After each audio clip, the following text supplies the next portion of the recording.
En fait, c'est toujours un sport extrêmement compliqué de faire de tirer des enseignements, des réflexions de quelque chose que tout le monde a absolument entendu de la même façon et d'essayer d'être un peu original. Donc je vais faire au mieux. Effectivement, comme vient de le dire Axel, je suis directeur scientifique agriculture de l'INRA. C'était une grosse maison et l'agriculture, c'était un très gros secteur. Je suis aussi président du GNIS, du GVES, pas du GNIS, du GVES. Pas encore, oui. Président du comité scientifique du CTPS et président du COSTE de l'ACTA. Donc je suis presque aussi chaud à la tête que Laurent. Voilà. Donc, ma maman elle a toujours dit qu'il faut être poli en commençant, donc il faut dire merci. Donc je vais commencer par dire merci, puis après j'aurai 6 points pour alimenter votre réflexion. D'abord, merci et bravo à Stéphanie et Axel pour l'animation, parce que je pense qu'ils ont vraiment fait un job, animé ça merveilleusement bien. Merci beaucoup à Laurent pour la scénarisation, la conception de l'histoire qui est racontée, et puis le casting. Merci aux intervenants. Je pense que la qualité des prestations était vraiment très très bien, une très grande pédagogie dans les propos. Il y a juste un point, histoire de sourire un peu, c'est la parité était quand même très loin d'être respectée. 20 hommes intervenants pour 2 femmes. Je ne compte pas les animateurs, où là, la parité était effective. Et puis même, en fait, l'annonce était très claire dès le début, parce que les dessins qui sont là, en fait... très beau au demeurant, mettre en image 2 hommes, 2 barbus, donc il n'y a pas de doute là-dessus, barbus et mustachus, histoire de ne pas être perdu tout à l'heure dans les présentations sur les productions de semences. On parle bien de lignées mâles et de mâles stériles, donc voilà. Et puis même le titre de la journée était très clair, c'était des hommes et des abeilles, voilà. Donc ça c'était pour vous faire sourire et puis vous réveiller. Et il y a beaucoup de femmes qui ont posé des questions et vous avez tout à fait raison. À Mercurol, j'étais déjà grand témoin, donc voilà, c'est une histoire qui se répète, et donc j'ai essayé de faire mon miel de vos propos et essayer de piquer votre curiosité. Et comme l'a dit Laurent juste avant la pause déjeuner, je vais essayer de ne pas vous enfumer. En fait, en commençant, et avant de rentrer dans la salle, des personnes que je n'ai pas retrouvées après, mais on se posait la question de savoir la question du module Curiosity qui est basé là-bas. En fait, effectivement, il a été lancé comme ça sur Mars. Il fait 899 kilos. Et il a été lancé à peu près en même temps que la charte des bonnes pratiques. Et je me suis posé la question en commençant, mais pourquoi on a réussi à envoyer ce bazar là-bas, quand on n'a pas grand-chose à cirer, et qu'on a autant de mal à changer la situation en apiculture? Vous allez dire, j'avais un peu fumé ce coup-là, mais je vais vous montrer qu'en fait, je me suis répondu à moi-même, c'est pas si mal. Alors, en fait, je vais avoir 6 points que je trouve extrêmement marquants de la journée, et puis des points sur qu'est-ce qu'on peut faire demain.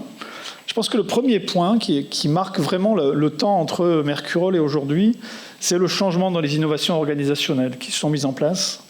Vraiment, il y a eu des avancées majeures qui se sont découlées. C'est sans doute le sujet le plus délicat, mais aussi, s'il ne se fait pas, il n'y a rien qui bouge. Et dans les points, pour moi, remarquables, c'est l'évolution de la position des professionnels, l'interprofession, ce qu'Éric a annoncé tout à l'heure, c'est une avancée essentielle. Non pas tellement parce que ça permet de mettre une CVO et une CV en place, mais c'est parce qu'en fait, ça veut dire qu'un groupe, dans sa diversité, regarde à peu près dans le même horizon, se met d'accord sur un cahier des charges, sur une façon d'avancer. Et une interpro, elle peut à ce moment-là travailler avec un institut technique, et toutes les interprofessions ont des instituts techniques.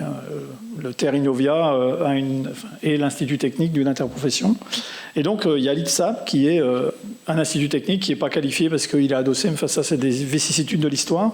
Mais c'est essentiel pour la vie de l'ITSAP qui a montré par son travail, qui montre chaque jour par son travail, par son partenariat, l'importance d'avoir une interpro sur lequel s'adosser. Et pour moi, c'est un point essentiel. Alors, comme l'a dit Eric tout à l'heure, il y a encore 3 semaines à attendre, mais c'est vraiment le point majeur. Deuxième élément, c'est comment on crée des conditions de collaboration. Ça a aussi des questions organisationnelles. Donc, il y a une unité mixte technologique entre l'INRA et l'ITSAP, donc qui est PRAD, qui arrive en fin de séjour, et je ne peux que recommander la soumission la plus rapide possible de la suite de PRAD. Donc ça, Axel, tu as la réponse à la question que tu m'as posée hier soir. Et comme je suis président du COSTE de l'ACTA, je ne m'engage pas à ce qu'elle soit retenue, mais je m'engage à la regarder avec la plus grande attention. Deuxième élément intéressant, c'est de cette réflexion sur l'organisation, c'est tout ce qui concerne les bénéficiaires des services de la pollinisation. Donc on a, effectivement, c'est organisé par la NAMSO, donc on a parlé des semences oléagineuses, et donc ça se concrétise par cette charte que j'ai déjà mentionnée. Mais je pense que la réflexion qu'il y a eu aujourd'hui doit irriguer d'autres groupes. C'était mentionné tout à l'heure assez rapidement, il y a d'autres bénéficiaires des services de la pollinisation et des bénéficiaires économiques, c'est les arboriculteurs. Et donc je pense que le travail qui a été fait par la NAMSO en relation avec l'ensemble des apiculteurs doit être repris et mis en œuvre par les arboriculteurs. Et si vous regardez les surfaces, on est sur des surfaces du même ordre. Vous avez 79 000 hectares d'arboriculture qui vont bénéficier de la pollinisation et vous avez 58 000 hectares de semences d'espèces entomophiles. Donc vous êtes à peu près sur les mêmes questions. Toujours en termes d'innovation organisationnelle, qui a été un petit peu discuté en fin de matinée ce matin, c'est l'apiculture ailleurs que dans la campagne. En fait, il y a l'apiculture des villes et il y a l'apiculture des champs, ou plutôt traditionnellement l'apiculture des champs, et se pose des questions de l'apiculture des villes. Il n'y a pas beaucoup de production de semences en ville, ça je vous l'accorde. Mais en fait, cette question de l'apiculture en ville et de la présence des ruches en ville pose des tas de questions intéressantes. À Paris, alors ça fait très bobo parisien en ce moment, il faut avoir, pour une collectivité ou pour une organisation, il faut avoir des ruches. Donc l'INRA a des ruches. Isabelle me disait tout à l'heure, France Agrimaire a les siennes. Alors, on pollinise pas beaucoup, enfin on pollinise aussi, mais enfin, je dis on, les abeilles pollinisent. Elles produisent énormément de miel. À l'INRA, ça déborde de miel parce qu'en fait, on a l'esplanade des Invalides à côté et c'est un champ de tilleuls, donc elles sont ravies.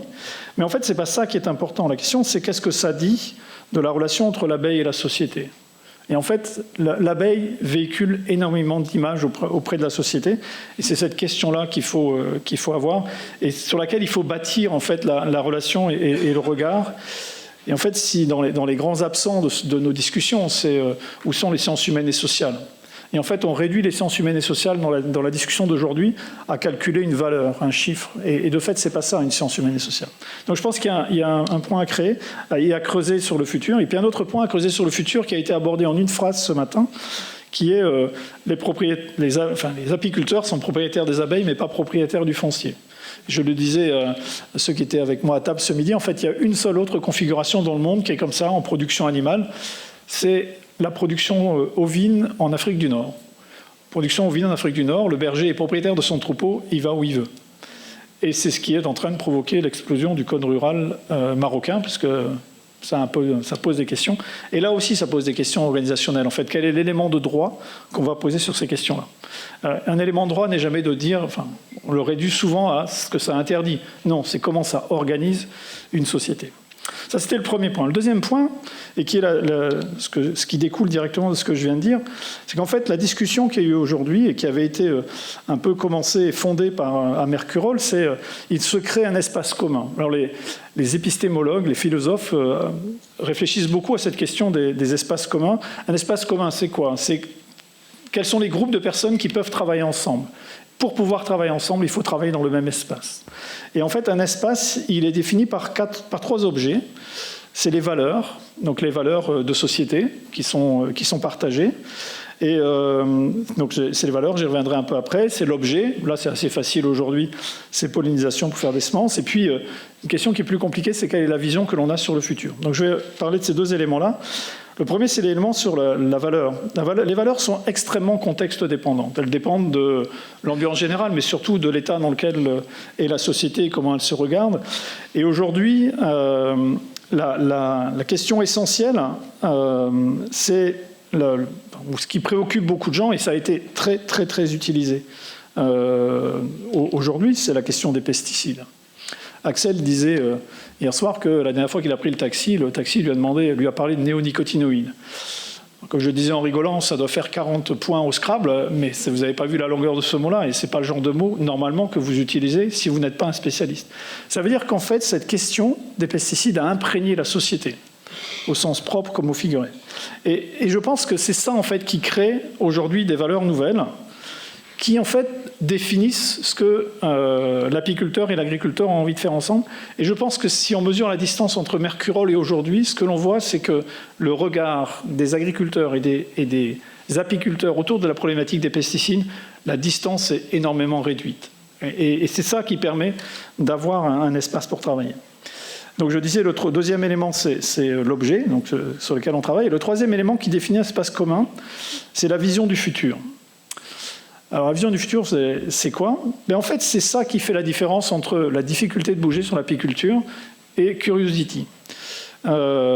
Curiosity, quand ils ont décidé d'y aller, tous les décideurs avaient exactement la même vision du futur. On va là-bas. Alors que la question agricole et la question des agriculteurs et des apiculteurs, à Mercurol, en 2011, la vision du futur n'était pas du tout la même. Il y en a qui voulaient à droite, l'autre qui voulait à la gauche. Et donc la question qui se pose aujourd'hui devant nous, c'est quoi les visions qu'on a du futur?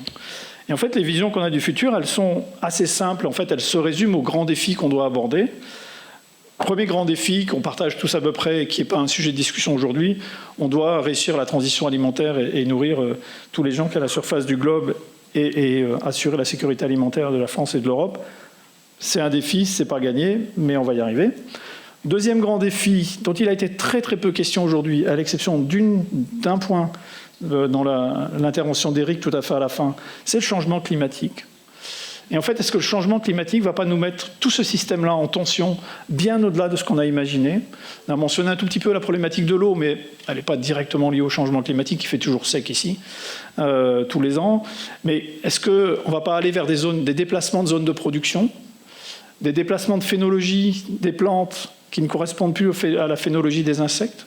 Et donc cette question-là, je pense qu'on l'a sous-estimée dans la discussion d'aujourd'hui, et je pense qu'il faudrait lui donner un tout petit peu plus de poids. Et puis le dernier élément qui compose vraiment la vision du futur et qui a été beaucoup abordé aujourd'hui, c'est la problématique de la biodiversité. La biodiversité, on a pendant très longtemps considéré que pollinisateurs et abeilles étaient sentinelles de l'environnement. Ça a d'ailleurs même été c'était la mission première de l'unité abeilles et environnement l'unité de recherche que l'on a à Avignon. Et en fait, donc on disait des sentinelles, mais tout compte fait, sentinelles de quoi? Aujourd'hui, il ne fait plus aucun doute que la biodiversité, elle en prend plein son grade. Il y a un effondrement massif de la biodiversité. C'est mesuré en particulier sur les insectes. Il y a différentes publications qui sont sorties les dernières années. Il y en a une qui est extrêmement marquante de Caspar Holman, donc elle est néerlandaise, qui a montré qu'en l'espace de 30 ans, la biomasse d'insectes en Europe s'est effondrée de 75%. 75% en 30 ans. Et ça, c'est absolument massif. Alors on dit, bon, non, c'est pas vrai. En fait, si tous ceux qui avaient une voiture il y a 30 ans, vous faisiez 500 km, François, par exemple, pour rentrer chez lui ce soir, il arrivait à la maison, le pare-brise était dégueulasse, quoi. Il va rentrer ce soir, le pare-brise, il n'y aura rien dessus. Voilà. Et ça frappe un peu les consciences. Et alors vous allez dire, ouais, mais c'est bizarre, on a toujours autant de pucerons. Ben, c'est logique, c'est une chaîne alimentaire et de toute façon, si la chaîne s'abaisse, vous allez garder les maillons du bas et vous allez perdre les maillons du haut. Donc toute la puissance de régulation s'est effondrée.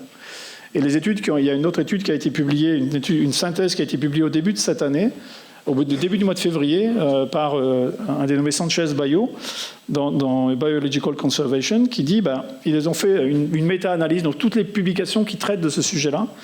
Et donc il y en a 70 qui sont disponibles dans le monde, essentiellement provenant de l'Europe. Et il n'y a pas photo sur les mécanismes. Le premier grand mécanisme, c'est les changements d'allocation des sols liés aux pratiques agricoles, donc des pratiques plus intensives, des sols beaucoup plus homogènes, et ça a été largement évoqué aujourd'hui. Et le deuxième, c'est les pesticides. Un biocide, il est là pour tuer, et donc de fait, il change énormément la chose. Puis après, vous avez toute une autre série d'autres composantes, mais les deux premières sont massivement liées au sujet que l'on traite aujourd'hui, et c'est un défi absolument majeur qui doit dessiner ce que l'on veut faire sur le futur. Et en fait, cette question-là, on la retrouve dans des points qui n'ont pas été trop évoqués aujourd'hui, c'est abeilles versus la concurrence, enfin, abeilles et concurrence vis-à-vis des autres pollinisateurs. Bernard, c'est un sujet qui le préoccupe beaucoup et qui n'ont pas été trop évoqués aujourd'hui, mais en fait, cette question-là, on doit l'avoir autour de ce qu'est cet espace commun qui est défini par la vision du futur. Et donc, on a une forme de responsabilité majeure qui est de restaurer cette biodiversité. Et c'est une responsabilité vis-à-vis de la génération actuelle, mais c'est une responsabilité vis-à-vis de la génération future. Et en fait, quand on dit responsabilité vis-à-vis de la génération future, et c'est mon point 3, ça pose la question en fait, des biens privés et des biens communs. En fait, la biodiversité, c'est un bien commun. Un bien commun de l'humanité, si on utilise ce grand mot-là. Il y a une petite différence, les économistes vous expliqueraient ça, la différence qu'il y a entre un bien public et un bien commun. Un bien public, c'est un bien commun qui, quand vous tapez dedans, il ne baisse pas. Un bien commun, c'est un bien qui est partagé, et quand on tape dedans, il baisse. Donc l'eau est un bien commun, parce que quand quelqu'un pompe, il n'y en a plus pour le voisin. Voilà. Et en fait, aujourd'hui, tout ce qu'on en a discuté montre bien c'est pas une tension, mais une articulation entre un bien privé et un bien commun. Je bouclerai à la fin sur un clin d'œil pour Philippe Dosé là-dessus. En fait, la tension entre bien public et bien privé et bien commun, elle se combine en fait à un autre élément, c'est la tension entre aujourd'hui et demain. Et donc, en gros, la problématique des pas de temps de réponse. En fait, on a fait beaucoup de photographies aujourd'hui comme si le pas de temps de réponse était instantané, à la fois pour la production de semences et pour tout ce qui va permettre la vie à long terme du dispositif. Et donc tous les réajustements. Et en fait, ce n'est pas vrai. Il y a une tension réelle dans le temps. Ça a été bien illustré par juste la petite diapo sur le projet R2D2. Si vous faites des aménagements paysagers, la réponse que vous allez voir, c'est dans plusieurs années. Alors pas avec les bandes fleuries, mais avec les arbres, oui, c'est une évidence. Vous plantez un linéaire de haies, il va commencer à rendre service dans la plupart des cas entre 5 et 7 ans après sa plantation. Et donc ça veut dire qu'il faut avoir une forme de réflexion autour de ça, parce que le temps de la construction et le temps de l'efficacité des linéaires et des infrastructures agroécologiques est très long. Et en fait, c'est ça qui est le point de tension majeur. Et donc en fait, ça revient à devoir analyser ce que sont les services rendus versus les services perdus. Et c'est cette question-là qui était en fait derrière l'interrogation sur ce que vaut en fait la pollinisation. En fait, la pollinisation, est-ce que c'est à l'échelle mondiale donc je ne vais pas reprendre le chiffre de Bernard, mais si vous dites 150 milliards, en fait, est-ce que c'est un service rendu ou est-ce que c'est un service perdu si vous l'enlevez? Et c'est pas la même chose en fait. Et donc ça, en fait, ça conduit à devoir réfléchir ou se poser la question de savoir si autour de ce qui a été travaillé aujourd'hui, il n'y a pas d'autre façon de travailler à imaginer. Alors, c'est en fait ce qui a été discuté aujourd'hui, si on le prend en tant qu'objet de recherche, c'est un super espace pour construire de la recherche participative. Et de fait, il y a beaucoup d'endroits où on dit on fait de la recherche ensemble. En fait, la recherche participative, c'est plus que de la recherche collaborative. Et il y a des dispositifs totalement nouveaux pour faire de la recherche participative, c'est notamment ce qui s'appelle les Living Labs, où on met en général, ils sont territorialisés, il y a systématiquement des tensions entre des biens privés et des biens communs, des tensions sur les pas de temps, et donc de fait, on a déjà une partie de ces éléments-là sur pollinisateurs et pollinisation. Il y a aussi un autre élément qui est systématiquement essentiel dans les Living Labs, c'est la métrique. En fait, pour les gens, pour discuter, ils ont besoin d'avoir un objet sur lequel ils discutent, et très souvent, sur la façon de mesurer devient déterminant. Et c'était un peu au cœur de la dernière table ronde, en fait. J'avais noté que je devais parler de ça, et puis c'est très bien, la dernière table ronde l'a mentionné. En fait, vous pouvez avoir une métrique qui est la valeur monétaire, et en fait, la valeur monétaire, c'est toujours la source par laquelle, en fait, vous êtes prêts, on est tous prêts à se taper sur la figure. Et puis, il y a des façons plus subtiles. Ce qui a été proposé par le comptage du nombre de cadres, en fait, est une façon très subtile d'avoir une métrique partagée. Parce qu'en fait, vous partagez à la fois le service apporté et le service que vous pouvez avoir à la fin. Donc, cette question-là, elle est essentielle, et je pense qu'il y a vraiment des objets à créer et des dispositifs nouveaux. Et puis, ayant écrit ça, je me suis dit, mais tout compte fait, est-ce que ça n'existe pas déjà ? Et dans des dispositifs, alors qui ne sont pas des Living Labs, mais qui sont des choses qui peuvent s'en approcher un peu, c'est les groupes opérationnels du Partenariat européen pour l'innovation, et dont le petit frère français, c'est les groupements d'intérêt économique et environnemental, les GI2E. Et donc, il y a 168 ou 169 GI2E acceptés en France. Et est-ce que vous savez combien il y en a qui traitent d'abeilles, d'apiculture ? 1 à 3.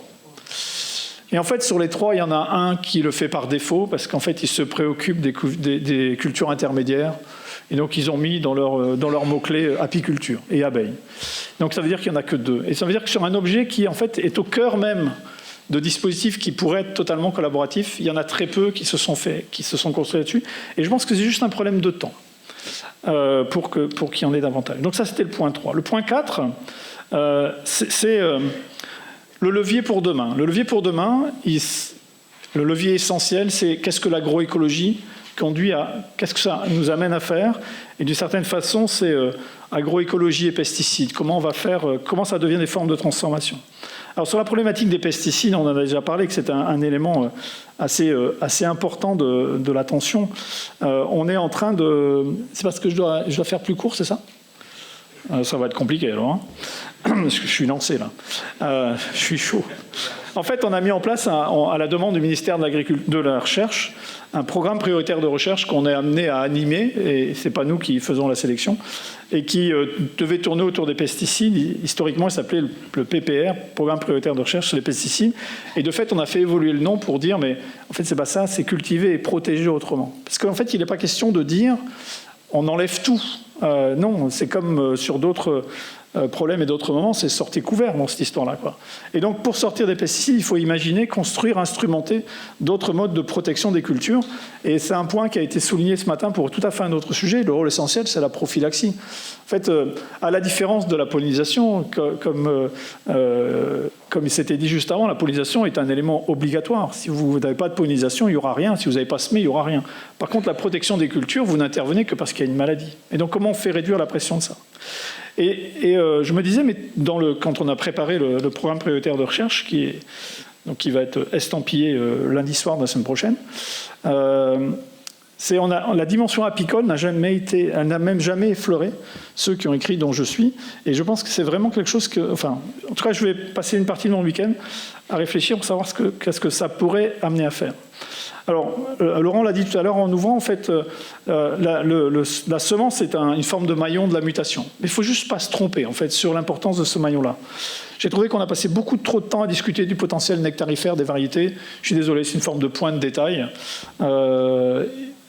Il y a d'autres éléments liés aux variétés qui sont beaucoup plus importants que ça. Si on fait le lien avec la partie pesticides, le fait d'avoir des variétés résistantes pour avoir moins de pesticides est un levier beaucoup plus puissant.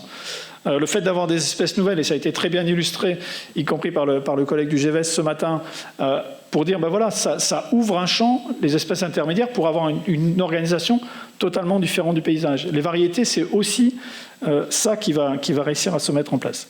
Quand on a mis en place cette section des plans de service, à l'époque, j'étais président de la section fourrage, donc j'avais une casquette encore de plus. Et donc, c'est Paul Vial, qui était à l'époque président du CTPS Plénier, qui m'avait dit, oh, Christian, tu vas t'occuper de ça. J'avais dit, bien chef, et donc on avait fait ça. Et quand vous réfléchissez à la problématique pesticides, vous apercevez qu'en fait, il y a des endroits où on se prend un peu les pieds dans le tapis. En fait, ça a été dit tout à l'heure, les adventices, c'est un problème. Mais en fait, les adventices, c'est une solution aussi au regard de la pollinisation. Le truc le plus rigolo, c'est qu'il y a un domaine dans lequel on est tombé, c'est que les adventices sont une solution pour protéger contre les champignons. Et pour une raison très simple, en fait, c'est qu'ils augmentent la diversité et donc ils augmentent la régulation. C'est de l'agroécologie quand vous avez des adventices dans un champ. Et la question, c'est le bon point d'équilibre, quoi. Et puis, dernier point sur les pesticides, il a été mentionné tout à l'heure les impasses chimiques. C'est Nicolas Serrouti qui a dit ça. En fait, je pense que quand on parle d'impasse chimique, je suis désolé de le dire, mais je pense qu'on approche le problème à l'envers.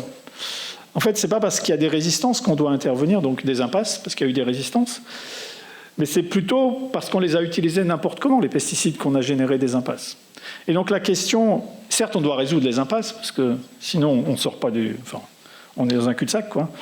Mais je pense que surtout, ce que ça doit nous amener à faire, c'est réfléchir sur les systèmes qui ne sont pas encore en impasse. Comment on va faire pour éviter que ça n'arrive? Voilà. Alors, agroécologie, je reviens à l'agroécologie. En fait, c'est assez simple, l'agroécologie. Hein.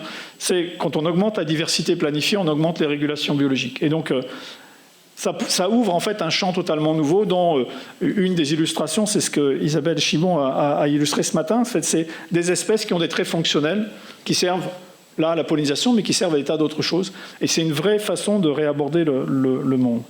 Autour de l'agroécologie, il y a deux autres dimensions. C'est la diversité des paysages agricoles. Ça a été très bien illustré aujourd'hui.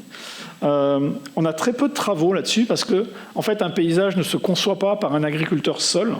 Il se conçoit par un collectif. Historiquement, la France n'a jamais eu la culture de construire des paysages. On a eu un géographe comme Jean-Pierre Desfontaines, qui est décédé il y a quelques années. À l'INRA, on a une chercheure qui s'occupe d'ingénierie des territoires. Et donc, ce n'est pas une culture. À la différence de l'Italie et de la Grande-Bretagne, par exemple, qui depuis le XVIe et le XVIIe siècle construisent des paysages. Et pourtant, c'est un élément absolument central à l'évolution du dispositif. Dernier levier sur le biocontrôle, c'est tout ce qui va tourner... dernier élément autour de l'agroécologie, c'est ce qui va relever du biocontrôle.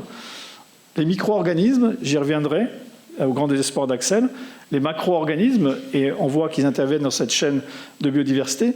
Puis il y a tout ce qui va relever, qui est aujourd'hui dans la classe des phéromones, mais si on étend un petit peu ce sujet-là, c'est la question de l'écologie chimique. En fait, l'écologie chimique, qui est, qui permet de comprendre pourquoi un insecte il va à tel endroit et pas à tel autre.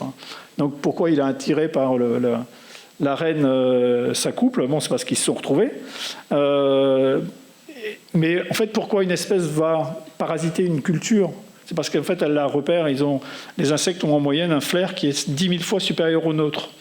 Et donc, en fait, ça ouvre un champ absolument extrêmement passionnant pour comprendre le paysage chimique autour de l'abeille et autour de l'ensemble des insectes. Et je pense que là-dessus, il y a un champ où on connaît quasiment rien aujourd'hui. 2 derniers points pour finir. Une piste de rupture. Je me suis posé la question de savoir si on n'avait pas... Est-ce qu'on ne regarde pas le monde d'une mauvaise façon ? Est-ce qu'on n'a pas un bout qui nous manque ? Et je pense qu'il y a un bout qui n'a pas été évoqué du tout aujourd'hui, c'est ce qui concerne le microbiote. Alors, le microbiote, c'est un univers inconnu. Tout le monde a entendu parler du microbiote intestinal de l'humain. Vous avez plus de cellules, de micro-organismes dans votre gros intestin que vous n'en avez dans l'ensemble des cellules qui sont dites humaines, enfin qui sont les cellules humaines. Alors, tout le monde en parle, on connaît ses effets sur la santé, hein, même l'autisme est lié à ça, l'obésité est largement liée à ça. Mais en fait, le microbiote humain est très lié aux autres microbiotes. Il y a un microbiote dans le sol, et si vous prenez un microbiote qui est à la surface d'une racine, que vous l'implantez à un humain, alors on ne le fait pas, mais on le fait à des souris qui font ça, pour nous, en fait, ça marche très très bien, pour une simple raison, c'est que le microbiote joue exactement le même rôle de filtre et d'échange d'informations. Il a été montré que le microbiote joue un rôle considérable dans la sensibilité de l'épithélium intestinal. Il y a une publication d'un dénommé Razi au début de cette année qui montre que quand on met l'épithélium en interface avec un insecticide, le chlorpyrifos dans le cas présent, il y a une inflammation, et en fait l'inflammation elle n'est pas liée à l'action directe du chlorpyrifos sur la paroi, mais à la modification du microbiote qui est à la surface de la paroi. Et vous avez aussi un microbiote à la surface des plantes. Et donc en fait, quand vous appliquez un pesticide, quand nous appliquons un pesticide à la surface d'une plante, par voie de succession, en fait on modifie pour au moins 2 générations après, le microbiote humain. Parce que le microbiote que nous avons, il est pour moitié hérité de notre mère, et pour moitié de l'environnement auquel nous avons été exposés en tant qu'enfants. Et donc ça nous amène à revisiter complètement les choses. Et en fait, la question que je me posais, et on en a échangé 2 mots avec Axel hier soir, c'est mais tout compte fait, on ne connaît rien du microbiote de l'abeille, ou presque rien. On n'a jamais été séquencé, ce bazar. Et en fait, il n'est pas impossible que, tout compte fait, dans le fonctionnement de l'abeille, il joue un rôle plus que non négligeable, donc significatif, on va dire. Et que tout compte fait, il joue pour beaucoup dans l'interaction entre ce que fait l'abeille et son comportement et ce qu'on lui impose. Et donc je pense que, dans le piste en rupture, moi j'aimerais bien qu'on regarde cette question-là, au moins qu'on teste si c'est complètement idiot ou pas. Si on me dit que c'est idiot, tant pis pour moi. Et puis le dernier point, je vais terminer par un étonnement et une suggestion à Laurent. En fait, on a parlé de la France et on a parlé que de la France, comme si le problème était que français. Et je me dis, en fait, qu'est-ce que le reste de l'Europe, voire le reste du monde peut nous dire ? Et ils peuvent nous dire beaucoup de choses, parce que les parasites sont mondialisés. On a évoqué ce matin cette bestiole qui arrive d'Italie, en étant passée par Malte. Mais aussi, qu'est-ce qu'on peut apprendre concernant l'abeille, sur les solutions mises en œuvre ailleurs. Et il y a eu des présentations qui signalent des publications venant d'ailleurs. Et puis la réglementation sur les pesticides et plus largement la réglementation sur la protection des cultures. Donc le règlement 1107/2009, il est européen et donc de fait, il s'impose à nous. Et donc je pense que c'est un point qu'il faut réfléchir. Et donc la recommandation, et puis je vais m'arrêter là, c'est en fait il faut s'ouvrir à l'Europe. Alors je sais qu'on va me dire c'est déjà fait. En fait, pas complètement, parce qu'aujourd'hui c'est pas le cas. Et donc d'où mon souhait, s'il y a une prochaine rencontre de ce type, et je ne doute pas que Laurent va s'assurer qu'il y en ait une, je souhaiterais qu'elle soit européenne, Parce que je pense qu'il y a énormément à apprendre des autres et il y a énormément à dire aux autres. Voilà ce que je voulais vous dire en m'excusant d'avoir été un peu long. Bravo Christian.